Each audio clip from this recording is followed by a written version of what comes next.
दिल्ली की सर्द सुबह, सड़क किनारे छोटी सी चाय की दुकान पर धुआं उठ रहा था। लोग अपने अपने काम में व्यस्त थे।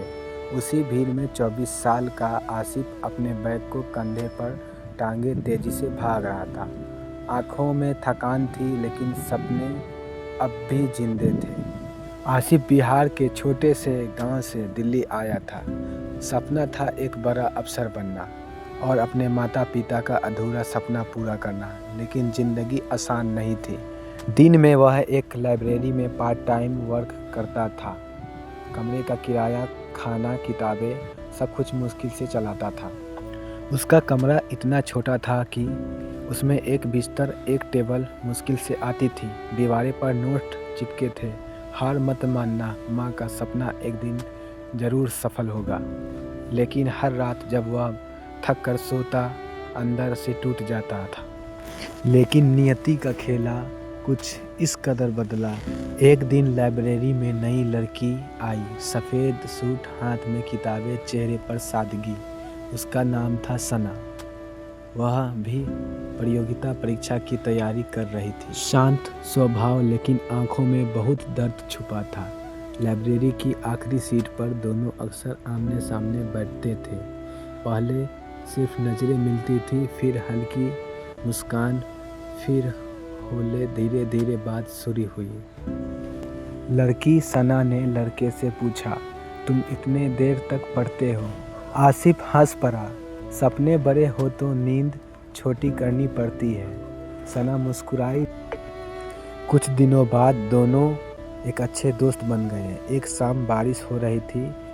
सना बस स्टॉप पर अकेली खड़ी थी। आसिफ ने अपना पुराना छाता उसकी तरफ बढ़ा दिया।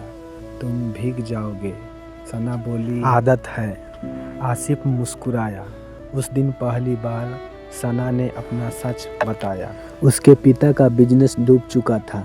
घर में रोज लड़ाइयाँ होती थी। रिश्तेदार ताने देते थे कि लड़की होकर इतने बड़े सपने क्यों देख रही हो। सना कई रातें रोते हुए गुजारती थी, लेकिन किसी को दिखती नहीं थी।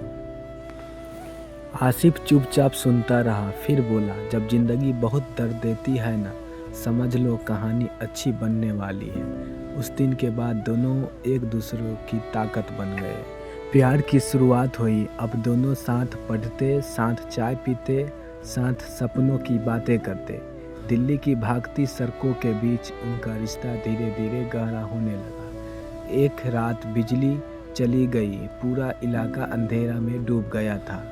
छत पर खड़े होकर दोनों आसमान देख रहे थे।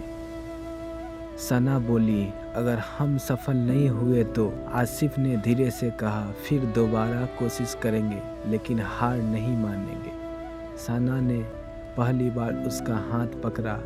उस पल दोनों कुछ नहीं बोले, लेकिन दिल सब कुछ सुन चुका था। फिर समय बीता और एग्ज़ाम का रिजल्ट आया।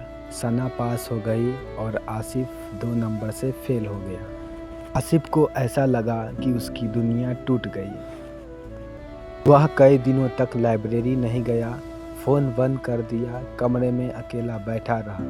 उसे लगने लगा कि शायद वह ज़िंदगी में कभी सफल नहीं होगा। उधर सना परेशान हो रही थी। एक रात वह सीधे उसके कमरे में पहुंच गई।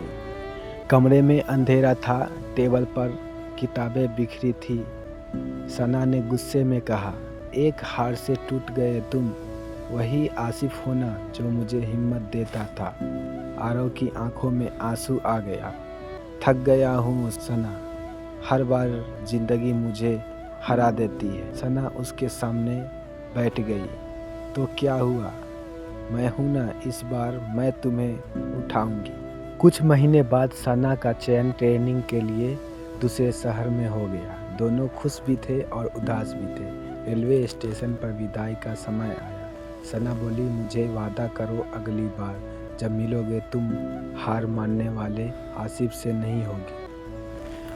आसिफ मुस्कुराया और बोला, तुम वादा करो, चाहे कितनी दूर चली जाओ, मेरा भरोसा नहीं तोड़ोगी।